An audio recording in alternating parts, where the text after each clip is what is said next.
Ei, você? Sim, você mesmo. Esse cara bonitão aí que tá assistindo esse vídeo ou a garota que veio ver o que diabos é isso? Bem, primeiramente, obrigado por ter aparecido. E em segundo plano, gostaria de dizer para vocês que a gente vai falar sobre micro-organismos. Sim. Eu sei que a gente não para de falar sobre isso porque, bem, a gente está numa pandemia e vírus são micro-organismos. Mas vem cá, você realmente sabe o que são micro-organismos?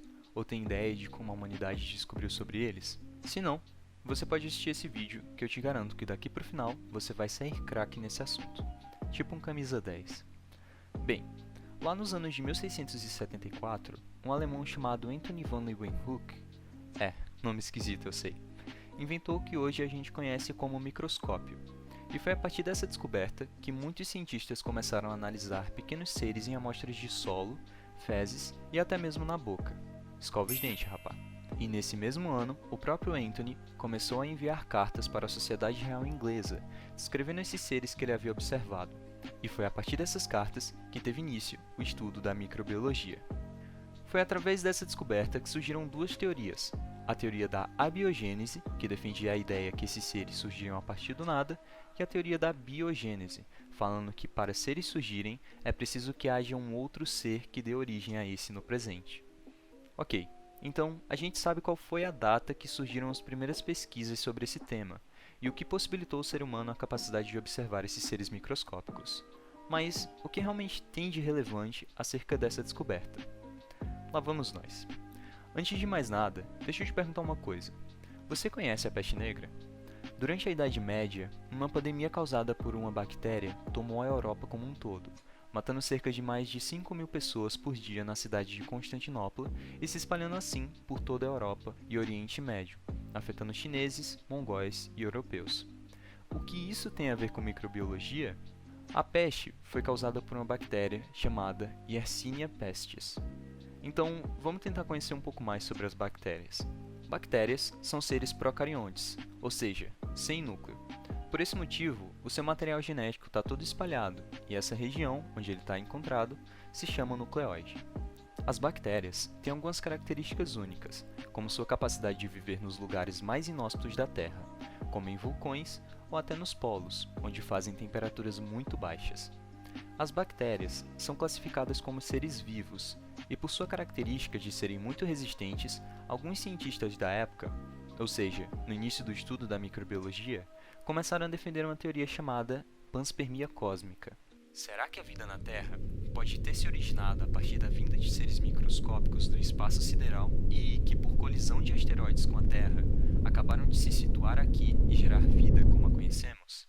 Bem, dentro dos estudos da ciência, temos a procura por vida em outros planetas, e as características de bactérias suportarem altas e baixas temperaturas faz com que cientistas confiem na possibilidade da existência de vida fora do planeta.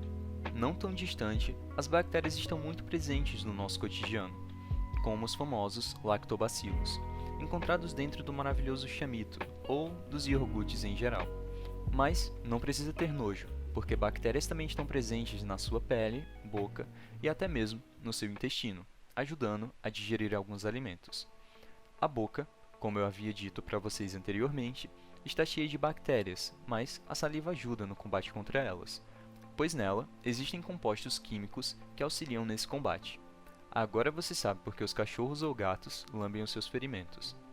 Durante muitos anos, bactérias como a causadora da peste, tuberculose e dentre outras doenças foram grandes problemas para a humanidade, pois como visto no exemplo que dei, muitas mortes eram provindas desse tipo de infecção.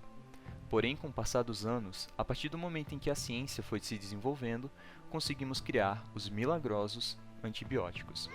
Sim, antibióticos são usados exclusivamente para bactérias. Por isso, caso um médico do seu postinho te diga, deve ser uma virose, tome esse antibiótico aqui, rapaz, que você vai ficar novinho. Caso ele diga isso, tenha em mente que um antibiótico não é para o vírus em si, mas para os problemas periféricos que ele pode acarretar, como alguma infecção que será tratada com esse medicamento. Mas lembre, não existe medicamento contra vírus, pois vírus são combatidos com vacinas e não antibióticos. E é preciso frisar que os antibióticos não podem ser tomados sem prescrição médica, pois é preciso entender que além das bactérias que queremos combater, nosso corpo também utiliza-se de algumas, como as da flora intestinal, para a digestão de alimentos. Sendo assim, o uso não prescrito de antibióticos pode ser um malefício para nós. Vírus. De onde vêm? Como vivem? E como combatê-los? Hoje, nos próximos segundos desse vídeo. Ok, então a gente já falou um pouco sobre bactérias. Agora, vamos falar sobre outro tipo de micro-organismo, os vírus. Sim, o vírus. Esse grupo de micro-organismos responsáveis pela catástrofe mundial que começou em 2019, em dezembro, lá na China. Mas, o que são vírus e como a gente pode combater eles? Os vírus são micróbios que conseguem se multiplicar apenas dentro de células vivas, sendo alguns capazes de infectar todos os tipos de células, sendo essas de animais, plantas, bactérias ou fungos. Existem vírus que conseguem infectar diversos seres vivos, como o vírus da raiva, que afeta mamíferos, principalmente morcegos e cães, enquanto outros afeta apenas um tipo de ser vivo, nós, seres humanos. Sendo assim, os vírus precisam de um hospedeiro, como o Covid-19, que se hospeda no corpo de um indivíduo e começa a se multiplicar. Por isso, vírus são chamados de agentes infecciosos, pois, a partir do momento que entram numa célula, eles se multiplicam o suficiente até infectar mais e mais células do corpo hospedeiro. Quando esses organismos não estão dentro de um receptáculo, ou seja, de uma célula viva, eles são chamados de vírions, e na maioria das vezes eles morrem em algumas horas, quando estão fora do corpo humano, por exemplo. Sim, mesmo estando fora do corpo de algum ser vivo, o vírus tem a capacidade de se manterem ativos por horas, e é aí que entram alguns meios de combate contra esses micro-organismos prejudiciais à saúde da população. O uso de máscaras e álcool em gel são um dos principais meios para combater os vírus, além da esterilização de locais públicos com desinfetante e outros produtos de limpeza, além de lavar as mãos repetidas vezes ao dia. Um método de prevenção muito utilizado é a vacina. O vírus contém um material genético, ou seja, um RNA ou DNA, que caracteriza a estrutura do vírus. Quando ele entra em contato com uma célula do corpo e começa a mudar o ambiente em contato, ou seja, a multiplicação do vírus começa a ocorrer, o sistema imunológico responde ao ataque do vírus. Porém, existe um ponto negativo nisso. O sistema imunológico, por muitas vezes, responde de maneira lenta, em comparação à proliferação do vírus. E é por isso que apresentamos sintomas de doenças. O corpo precisa de um tempo para reconhecer o material genético do vírus e criar anticorpos. A vacina é importante, pois ela contém o material genético do vírus inativo, que irá ser reconhecido pelo corpo e atacado, gerando assim os anticorpos necessários contra aquela enfermidade quando o vírus real aparecer para infectar o hospedeiro em questão. Portanto, é importante que, além de termos consciência acerca do vírus, precisamos estar cientes acerca de medidas para que vidas sejam salvas, seja tomando a vacina, lavando as mãos, usando máscara ou qualquer outro tipo de medida preventiva. Seguindo nessa tabela de micro-organismos, temos os fungos. Provavelmente você já chegou na cozinha, morto de fome, atrás de uma maçã ou laranja, e quando olhou, ela tinha mofo. Muitos de vocês podem já saber, mas o mofo é um tipo de fungo. Mas cuidado para não achar que os fungos são vegetais ou animais.